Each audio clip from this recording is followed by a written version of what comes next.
Sirah Nabawiyah.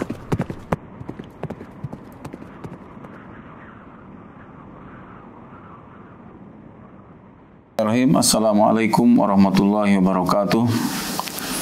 Alhamdulillah wassalatu wassalamu ala Rasulillah wa ala alihi wa ashabihi wa man walah. Amma ba'du. Para pemirsa Al-Ma'tuk TV yang dirahmati Allah Subhanahu wa taala. Pada kesempatan ini akan kita lanjutkan pembahasan fiqhus sirah, di mana pada pertemuan sebelumnya yang telah kita sampaikan di pertemuan terakhir tentang kelahiran Nabi Shallallahu Alaihi Wasallam, di mana beliau lahir pada tahun gajah. Kemudian telah kita sebutkan ada perbedaan pendapat di antara para ulama tentang tanggal kelahirannya. Lalu dari situ ada satu faedah penting yang telah kita sebutkan juga, bahwa kelahiran beliau tidak ada kaitannya dengan ubudiyah tertentu, peringatan-peringatan tertentu. Oleh karena apabila ada kaitannya dengan keharusan kita beribadah di hari kelahiran beliau, maka tentulah tidak akan terjadi perbedaan pendapat tentang kapan hari lahirnya. Oleh karena kita maklumi setiap ibadah itu pasti waktunya telah ditentukan oleh Allah Subhanahu wa taala. Bulan Ramadan jelas waktunya, Idul Fitri jelas waktunya, ibadah haji jelas waktunya. Sedangkan kelahiran Nabi Shallallahu Alaihi Wasallam dipersengketakan oleh para ulama. Justru ini menunjukkan memang tidak ada apa-apanya, dalam arti tidak ada kewajiban ibadah. Tentunya kelahiran Nabi Shallallahu Alaihi Wasallam adalah kelahiran yang agung, kelahiran yang mulia, kelahiran yang ditunggu-tunggu. Ya, oleh karena lahir seorang manusia yang penuh berkah, yang membimbing kita ke jalan yang benar untuk kebahagiaan kita di dunia dan di akhirat. Dan kebahagiaan itu tentunya dengan mengikuti apa yang diajarkan oleh beliau Sallallahu Alaihi Wasallam. Seandainya ibadah di hari kelahiran beliau, memperingati, menjadikan kelahiran beliau sebagai Id, sebagai hari peringatan, sebagai perayaan, justru ini bertentangan dengan keharusan kita mencontoh beliau Sallallahu Alaihi Wasallam. Kita hanya melakukan apa yang diperintahkan oleh beliau dan kita tinggalkan apa-apa yang tidak dicontohkan, tidak disyariatkan, tidak diperintahkan oleh beliau. Kemudian masih dalam bab kelahiran Nabi Sallallahu Alaihi Wasallam, yang telah kita sebutkan bahwa beliau lahir dalam keadaan yatim. Lalu dalam kesempatan saat ini kita akan menyebutkan hikmah kenapa beliau dilahirkan sebagai yatim. Tentunya semua adalah kehendak Allah Subhanahu wa taala, dan dari kehendak Allah Subhanahu wa taala ini para ulama menyebutkan sejumlah hikmah. Dan tentunya apa yang dilakukan oleh Allah Subhanahu wa taala semuanya mengandung hikmah, karena Allah adalah Al-Hakim. Di antara hikmah bahwa Nabi Shallallahu Alaihi Wasallam dilahirkan dalam keadaan yatim, bahkan keyatimannya yang disebutkan oleh Imam Ibnu Katsir, wa hadza ablagul yutmi wa a'la maratibihi. Keyatimannya itu bahkan keyatiman yang paling dalam, yang paling memprihatinkan. Beliau yatim, ayahnya meninggal ketika beliau masih dalam kandungan. Jadi sama sekali belum merasakan kehangatan seorang ayah, belum pernah memanggil abi, ayah, kepada bapaknya. Begitu juga belum pernah mendengar panggilan Ananda, panggilan anakku dari ayahnya sendiri. Ini bentuk keyatiman yang paling tinggi, ya, paling mengenaskan, ya, paling memprihatinkan. Ditambah lagi bahwa Nabi Shallallahu Alaihi Wasallam dilahirkan tanpa memiliki saudara sebelumnya, tidak ada saudara sekandung baik laki-laki atau perempuan sebelum beliau Shallallahu Alaihi Wasallam. Yang mungkin umumnya jika memiliki saudara sebelumnya ada kakak kandung dari laki-laki, maka umumnya mereka ada sedikit pengganti, ada pengganti dari seorang ayah. Juga ada saudara yang senasib dengan beliau kalau seandainya beliau Shallallahu Alaihi Wasallam punya saudara sebelumnya. Akan tetapi beliau benar-benar seorang diri dan dilahirkan dalam keadaan yatim. Ini yang disebut oleh Ibnu Katsir ablagul yutmi wa a'la maratibihi. Kemudian di antara hikmah beliau jadi yatim ini, wala alla yutmahu kaila yakuna lil mubtilina sabilun an yaqulu inna Muhammadan talaqqa da'watahu hadhihi bi irsyadin wa tawjihin min walidihi aw anna da'watahu hadhihi warisaha min abihi. Bisa jadi hikmah dari lahirnya beliau sebagai yatim ini supaya tidak ada celah bagi orang-orang yang mendustakan beliau, celah untuk menuduh bahwa Muhammad ini menerima dakwahnya ini atas petunjuk dari bapaknya. Ada arahan dari bapaknya yang pertama kali mendidik beliau. Maka dengan meninggalnya ayahnya sebelum kelahiran beliau ini tertutup celah tersebut, bahwa ada tuduhan Nabi Muhammad SAW mewarisi keilmuannya, mewarisi apa yang disampaikan kepada umat ini dari ayahnya sendiri, sebagaimana pada umumnya seorang anak itu mengikuti agama bapaknya. Sekarang bapaknya tidak ada. Ketika beliau lahir bahkan tidak sempat bertemu, apalagi mendidik beliau. Faqad mata abu qabla maulidihi walam yaltaqiya, sama sekali belum pernah bertemu. Fan qata'a bidzalika tawarusuz za'amah awit taujih wal irsyadil abawi laha. Maka dengan demikian udah terhenti, tidak ada saling mewarisi kepemimpinan atau arahan ilmu dari bapaknya kepada Nabi Shallallahu Alaihi Wasallam. Jadi ada hikmah yang agung dengan beliau dilahirkan sebagai yatim, menutup celah orang-orang menuduh bahwa Nabi ini mewarisi bapaknya dalam ajaran-ajarannya. Ini diajari oleh bapaknya sendiri, sama sekali tidak demikian. Kemudian hikmah yang kedua, anna fi nas'atihi yatiman yaj'aluhu aktsara ihsasan bil ma'ani al-insaniyatin nabilah. Bahwa dengan tumbuhnya Nabi Shallallahu Alaihi Wasallam sebagai yatim dari sejak lahir, ini menjadikan beliau lebih memiliki kepekaan terhadap nilai-nilai kemanusiaan. Beliau lebih peka, lebih respon, lebih sensitif dengan permasalahan-permasalahan kemanusiaan yang terjadi di sekitarnya. Oleh karena beliau sendiri mengalami masalah kemanusiaan ini, beliau lahir dalam keadaan tidak memiliki ayah. Beliau merasa sedih, beliau merasa mungkin bagi sebagian orang itu kalau jadi yatim itu termarginalkan. Orang lain ada ayahnya sedangkan dia tidak ada ayah. Ini tentu beban yang berat. Ini ujian yang berat bagi Nabi Shallallahu Alaihi Wasallam. Nah, maka karena beliau merasakan sendiri permasalahan ini, maka beliau akan lebih peduli ketika melihat orang yang memiliki nasib yang sama seperti beliau. Fasahibut tajribah adra mimman lam yamurra bihadhihi tajribah. Orang yang langsung mengalami itu tentunya lebih paham, lebih mengerti daripada orang yang tidak pernah merasakan. Wabnul agniya ila ilma lahu bimu'anatil fuqara. Anak orang kaya tidak tahu apa yang dirasakan, penderitaan-penderitaan yang dirasakan oleh anak-anak orang fakir. Wa hadan nau minal hayat wa farolir rasuli rasidan minal khibrat fid da'wah indama bu'itsa. Dan pengalaman-pengalaman ini sangat berguna pada Rasulullah SAW ketika menjalankan dakwah beliau di kemudian hari.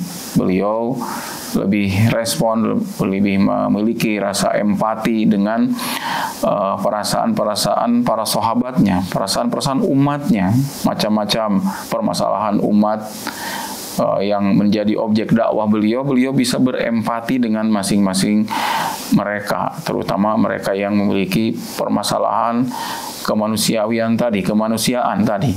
Mereka mungkin ada yang miskin, mungkin mereka ada yang yatim seperti beliau, maka beliau lebih berempati kepada masing-masing keadaan mereka. Ini diantara hikmah beliau lahir dalam keadaan yatim. Kemudian yang ketiga yang disebutkan juga oleh mu'allif bahwa nas'atul rasuli sallallahu alaihi wasallam fi tufulatihil mubakkirah ma ummihi lam takun min babis sudfah wal ittifaq. Bahwa kelahiran beliau sallallahu alaihi wasallam tanpa memiliki ayah, ya beliau hidup dalam asuhan ibunya, ini bukan suatu kebetulan. Bahwa Nabi Shallallahu Alaihi Wasallam hanya dididik, hanya tumbuh sejak lahirnya di bawah asuhan ibunya. Ini bukan sesuatu kebetulan. Akan tetapi kita dapati qabla Rasul sallallahu alaihi wasallam ghairu qalilin minal anbiya ahida bihim ila ummahatihim. Bahwa para rasul sebelum Rasulullah sallallahu alaihi wasallam ini bukan sedikit. Mereka juga sama diasuhnya oleh ibu-ibu mereka. Alaysa fi hadza isyaratun ila ahammiyatil wa azimi dauriha fi takwin wa tarbiyatil ajyal. Bukankah ini menjadi isyarat tentang pentingnya seorang ibu, kedudukan mereka yang besar di dalam mendidik generasi. Ini pelajaran penting. Nabi Muhammad SAW dididiknya, diasuhnya oleh ibunya. Dan ternyata nabi-nabi sebelum beliau SAW juga tidak jarang yang hanya dididiknya itu oleh ibu mereka tanpa seorang ayah. Maka ini menunjukkan kedudukan seorang ibu di dalam mengasuh, dalam merawat.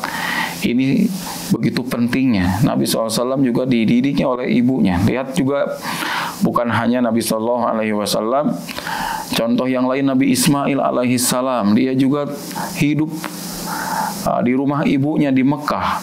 Ayahnya masih ada, akan tetapi ayahnya tinggal jauh. Nabi Ibrahim alaihissalam, Nabi Ibrahim yang meninggalkan istrinya Hajar dengan bayi Ismail alaihissalam di Mekah sana, sedangkan Nabi Ibrahim alaihissalam kemudian melanglang buana atas perintah Allah Subhanahu wa taala, beliau berdakwah ke berbagai wilayah. Tapi yang kemudian banyak menjaga, mengasuh beliau ketika masih kecil adalah ibunya. Begitu juga nabi yang lain, Nabi Musa alaihissalam, asya fi baiti ummi tahinu alaihi wa tar'ahu wa tutabi'u ahwalahu. Nabi Musa alaihissalam juga tinggal bersama ibunya. Nabi Musa alaihissalam diasuh oleh ibunya, dirawat oleh ibunya, dan yang senantiasa memantau keadaannya adalah ibunya. Walam najid dzikran li abihi indal hadithi anhu alaihi salam fil Qur'anil Karim. Kita tidak dapati ada penyebutan tentang ayah Nabi Musa alaihi salam ketika Al-Qur'an berbicara tentang kisah Nabi Musa alaihi salam. Tapi yang ada adalah perhatian ibunya, kisah bersama ibunya, tidak ada bersama ayahnya. Begitu juga Nabi Isa bin Maryam, nasya'a fi baiti ummi, beliau juga tumbuh, dididik di rumah ibunya. Kemudian Nabi kita Nabi Muhammad SAW ketika masih kecilnya ma'a ummi Aminah binti Wahab, bersama ibunya, karena ayahnya tadi kita sudah sebutkan sudah meninggal ketika beliau masih di dalam perut ibunya. Maka keadaan ini semakin mengingatkan kita bagaimana kedudukan ibu. Ya. yudzakiruna bimakanatil fil manzil wa fil mujtama wa idhami risalatiha. Perannya sangat besar di rumah, bahkan di masyarakat secara umum. Memiliki peran, memiliki pengaruh yang besar pada seorang anak yang nanti juga akan bermasyarakat, dan ini atas peran dari ibunya. Fahiyallati tawallat tarbiyata adadin minal anbiya'i fi tufulatihim. Ibulah yang mendidik, mengasuh sejumlah anbiya ketika mereka masih kecil. Wahiyallati tunsi'u hadhil ajyal allati tahtallu makanatahal marmuqah fil mujtama'at. Ibulah yang dengan pendidikannya itu, dengan binaan mereka, dengan asuhan mereka, menumbuhkan generasi-generasi untuk meraih kedudukan mereka yang agung di masyarakat atas peran ibu. Sangat penting sekali peran seorang ibu. Maka dari situ pelajaran yang bisa dipetik, wahina idin fakhtiyaru zaujah lahu ahammiyah wa makanatuhu. Oleh karena itu, bagi anak-anak muda, bagi orang-orang yang hendak menikah, maka sangat penting untuk memilih seorang ibu. Sangat penting sekali oleh karena mereka yang akan mendidik anak-anak. Perlu disiapkan ibu yang baik untuk anak-anak kita. Ibulah yang akan mendidik, yang akan mengasuh, yang akan mengarahkan anak-anak itu sejak kecil mereka, dan ini akan berpengaruh dalam masa depan hidup mereka. Sekaligus ini juga menunjukkan ala makanatil mar'ah wa ahammiyatiha fil mujtama'il muslim. Menunjukkan bahwa kedudukan wanita itu sangat penting dalam masyarakat Islam. Ya, ini bantahan yang telak bagi pandangan orang-orang jahiliyah saat itu yang menganggap sepele, yang menganggap statusnya sangat rendah pada para wanita, padahal mereka memiliki kedudukan yang mulia. Bahkan ini dengan seorang ibu tanpa ayah ternyata memiliki seorang anak yang di kemudian hari menjadi sosok yang agung, yang luar biasa. Ini hikmah yang ketiga yang disebutkan oleh mu'allif, yaitu tentang kedudukan seorang ibu. Ya, bukan suatu kebetulan kalau Nabi SAW dilahirkan tanpa ayah, dilahirkan dalam keadaan yatim. Kemudian yang keempat yang disebutkan oleh mu'allif, sya'allahu subhanahu wa ta'ala an yaj'ala nabiyahu Muhammadan yatiman hatta la tatadakhala yadu abin haniyah fi tawjihihi bal yatawallahu Allah subhanahu wa ta'ala. Allah subhanahu wa ta'ala berkehendak menjadikan Nabi SAW ini sebagai yatim hingga tidak ada campur tangan dalam pendidikan Nabi Muhammad SAW. Tidak ada yang lain yang mempengaruhi Nabi SAW, di mana seorang ayah tadi sangat kuat pengaruhnya, ya, bahwa seorang anak itu ngikut dengan agama ayahnya. Pendidikan yang pertama kali di sana, seorang ayah itu memiliki kekuatan yang besar. Dia sebagai, ada yang menyebutkan sebagai kepala sekolahnya. Ya, kalau ibu adalah madrasahnya, maka ayah ini yang memiliki kebijakan-kebijakan penting di dalam mendidik anak-anaknya. Dia sebagai kepala sekolah dari anak, dan sekarang kepala sekolahnya itu sudah meninggal ketika Nabi SAW masih berada di perut ibunya, sehingga tidak ada campur tangan dari ayahnya yang sangat berkuasa di dalam pendidikan anak-anaknya. Tapi Allah subhanahu wa ta'ala yang mengambil alih langsung, bal yatawallahu Allah subhanahu wa ta'ala. Allah sendiri yang mendidik Nabi Muhammad SAW. Kama qala ta'ala li Musa alaihi salam. Ini sebagaimana firman Allah Ta'ala kepada Nabi Musa alaihi salam. Wastona'tuka li nafsi. Allah Ta'ala berfirman, dan aku telah memilihmu untuk diriku. Allah yang bertanggung jawab untuk mendidikmu. Wa qala ta'ala, atau Allah Ta'ala berfirman, walitusna'a ala aini, dan agar kamu diasuh dalam pengawasanku. Allah Subhanahu wa Ta'ala yang langsung mengawasi pengasuhan, pendidikan Nabi Musa alaihi salam. Tentunya walaupun ada ibunya, Nabi Musa alaihi salam dilemparkan oleh ibunya ke sungai lalu diambil oleh istrinya Fir'aun. Tentunya bukan sama sekali Allah Subhanahu wa Ta'ala yang memegang Nabi Musa alaihi salam, akan tetapi semua itu terjadi dilakukan oleh Allah Subhanahu wa Ta'ala dengan pengawasannya, dengan keagungan Allah Subhanahu wa Ta'ala, dengan kekuatan dari Allah Subhanahu wa Ta'ala. Sama sekali Allah yang mengatur semuanya bagaimana agar Nabi Musa alaihissalam itu sesuai dengan misi Allah Subhanahu wa Ta'ala menjadikannya sebagai nabi. Begitu juga Nabi Muhammad SAW, tanpa seorang ayah ketika dilahirkan, Allah yang yatawallahu, yang bertanggung jawab untuk mendidiknya, bagaimana kehidupannya, walaupun tentunya ada ibunya yang nanti juga akan meninggal ketika beliau masih kecil, kemudian nanti sempat diasuh oleh pamannya, oleh kakeknya, oleh pamannya, dan seterusnya. Semuanya diatur oleh Allah Subhanahu wa Ta'ala dalam pengawasan Allah Subhanahu wa Ta'ala, hingga di kemudian hari beliau menjadi orang besar, menjadi seorang nabi. Fala yatalaqqa Muhammadun sallallahu alaihi wasallam syai'an min mafahimil jahiliyah wa arafiha min abihi. Beliau tidak pernah menerima ajaran-ajaran jahiliyah, kebiasaan-kebiasaan jahiliyah yang beredar di sekitar beliau, kebiasaan di masyarakat, minum khamar, berjudi, atau musik-musik di antara mereka. Nabi SAW tidak pernah dibawa oleh ayahnya. Seandainya ada ayahnya, mungkin beliau diajak oleh ayahnya ke tempat-tempat berkumpul orang-orang jahiliyah, kemudian mendengar hal-hal yang akan merusak kepribadian beliau, mendengarkan musik, minum khamar, dan yang lainnya. Tapi dengan ayahnya telah meninggal terlebih dahulu, beliau Shallallahu Alaihi Wasallam dijaga oleh Allah dari kebiasaan-kebiasaan orang jahiliyah tersebut. Wa inna ma yatalaqqa min ladun al-hakimil khabir subhanahu wa ta'ala.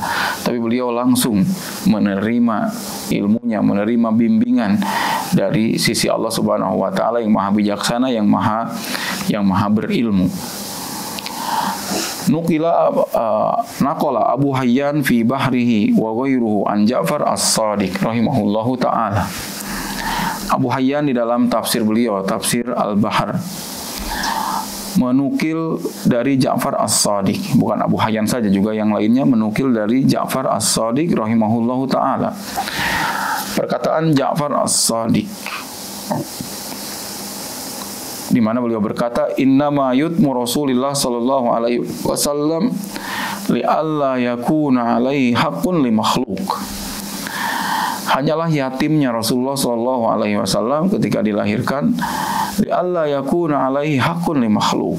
Hikmahnya, kata beliau, agar tidak ada di antara makhluk ini yang merasa memiliki Nabi Muhammad sallallahu alaihi wasallam. Tidak ada hak. Apalagi tadi umumnya masyarakat Arab, bagaimana seorang ayah itu betul-betul mereka memiliki kekuasaan terhadap anaknya sebagai orang yang paling berjasa kepada anak tersebut, yang membiayai, walaupun yang mengasuhnya istrinya, tapi si ayahnya ini adalah yang menafkahi beliau. Ayahnya ini yang sangat berkuasa terhadap seorang anak. Nah, kalau ada ayahnya saat itu, maka si ayahnya ini akan merasa memiliki terhadap anaknya, merasa menguasai si anaknya tersebut, lalu ini akan berpengaruh kepada kemandirian Nabi Shallallahu Alaihi Wasallam di dalam dakwahnya. Akan dikira kesuksesan beliau, kalau yang tadi sudah disebutkan, akan dikira bahwa apa yang didakwahkan oleh beliau adalah ajaran dari ayahnya. Begitu juga kesuksesan beliau di kemudian hari bisa jadi dianggap karena ada peran-peran dari ayahnya.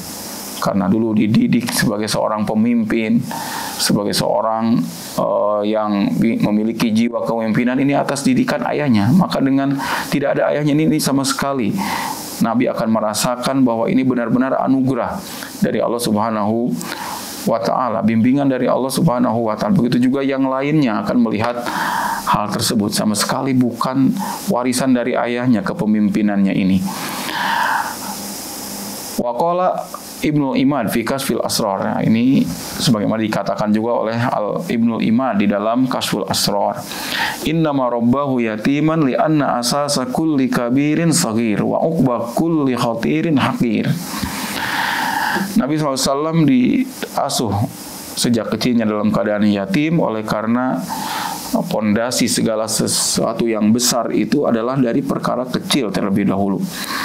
Wa uqba kulli khatirin haqir. Dan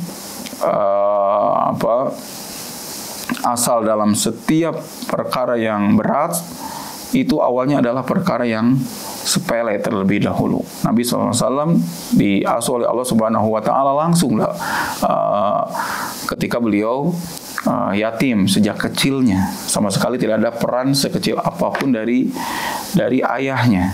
Benar-benar Allah Subhanahu wa ta'ala yang mengurus, yang mengarahkan beliau terhadap apa yang akan didakwahkan oleh beliau kemudian hari, akhlak beliau, semuanya benar-benar Allah Subhanahu wa ta'ala yang membimbing beliau.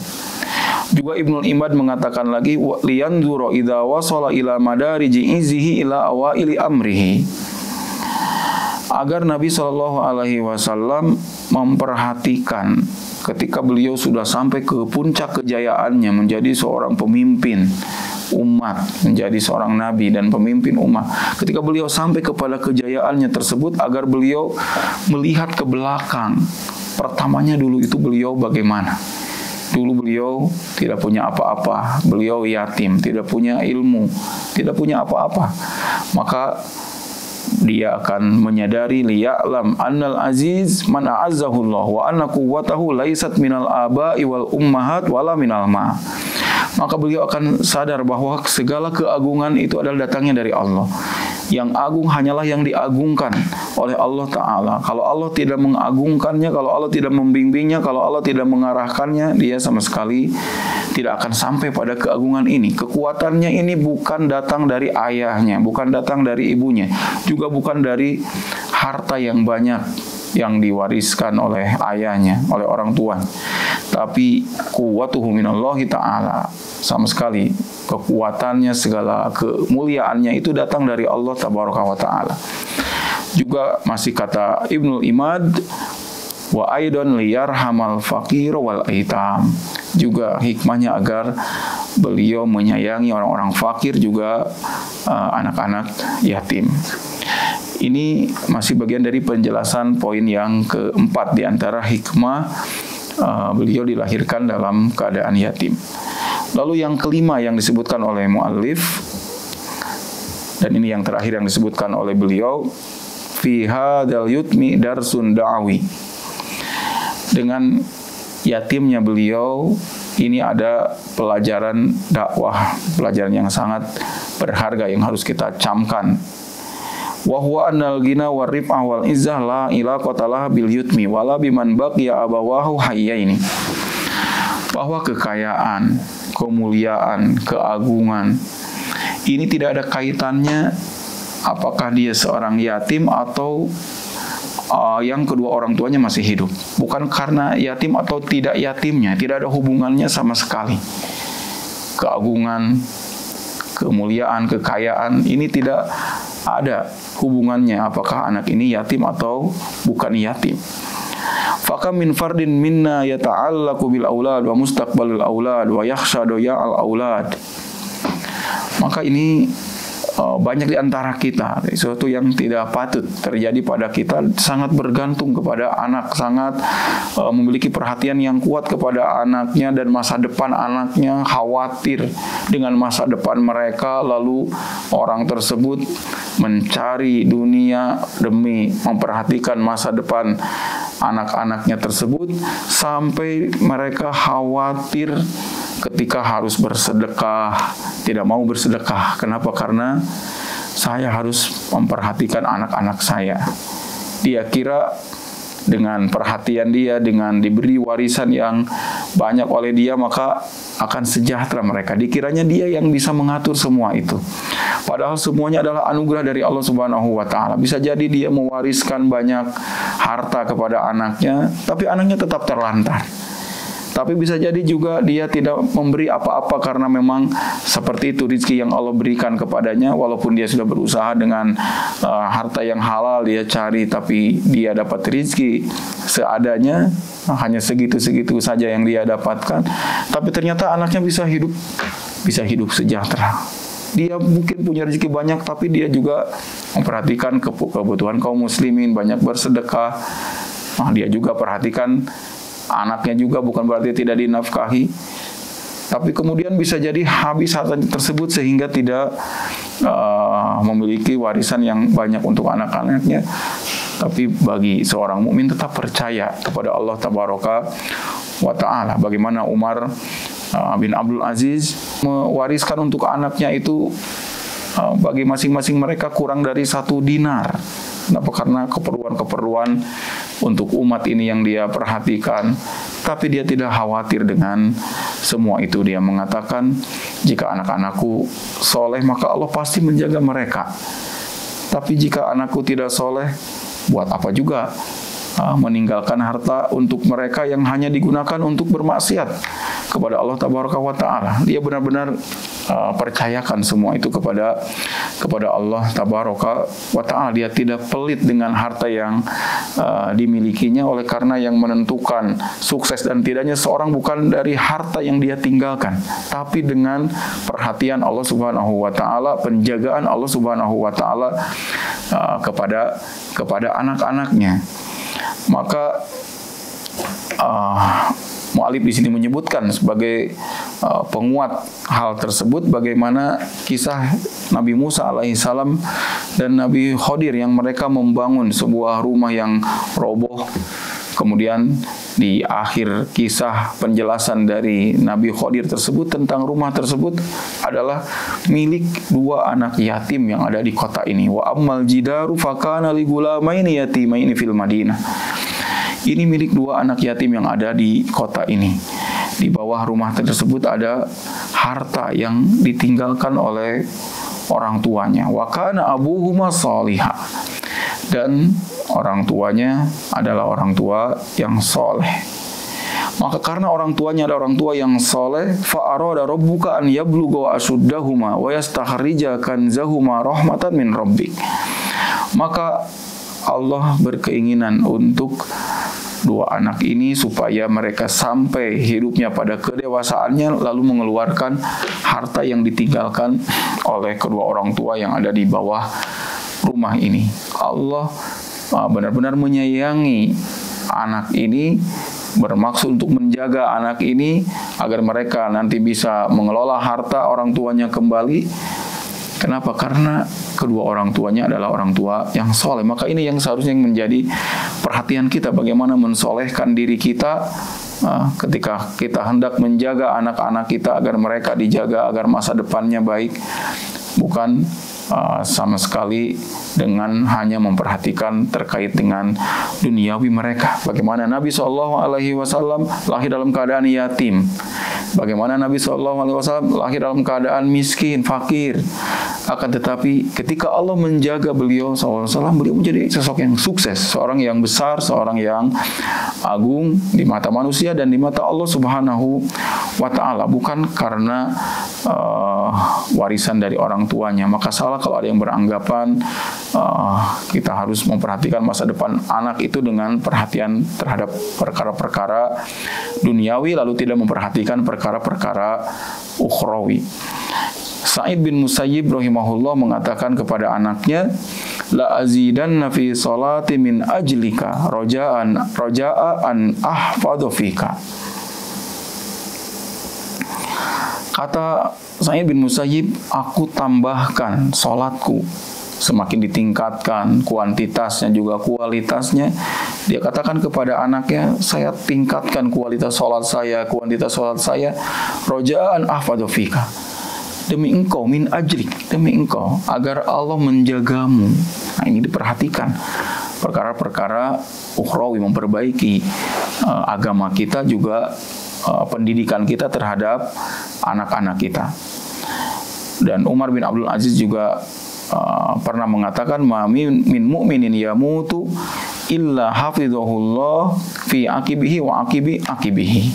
Tidaklah seorang mukmin itu meninggal kecuali Allah akan menjaganya, bahkan keturunan-keturunannya setelah itu akan dijaga oleh Allah tabaraka wa ta'ala. Ini pelajaran penting yang kelima yang disebutkan oleh muallif, bahwa tidak ada kaitannya kesuksesan di dunia ini karena yatim atau tidak yatimnya seseorang, akan tetapi karena penjagaan Allah Subhanahu wa taala. Maka ini yang harus kita kejar, bagaimana kita mendapatkan penjagaan Allah tabaraka wa taala, dan kemudian Allah juga akan menjaga anak-anak kita, mudah-mudahan. Dan ini semua harapan kita semua sebagai orang-orang yang akan dijaga oleh Allah Subhanahu wa taala, bukan hanya kita tapi juga anak-anak kita, harta kita, masa depan anak-anak kita akan dijaga oleh Allah Subhanahu wa taala apabila kita orang yang beriman dan kita adalah orang-orang yang senantiasa menjaga Allah Subhanahu wa taala. Wallahu taala alam, itu yang bisa disampaikan tentang hikmah lahirnya Nabi Shallallahu Alaihi Wasallam sebagai yatim. Mudah-mudahan apa yang telah disampaikan bermanfaat, dan saya mohon maaf atas segala kekurangan. Aqulu qauli hadza wa astaghfirullah li wa lakum, wa sallallahu ala nabiyyina Muhammad wa ala alihi wa sahbihi wa sallam tasliman katsira, wa akhiru da'wana alhamdulillahi rabbil alamin. Wassalamualaikum warahmatullahi wabarakatuh.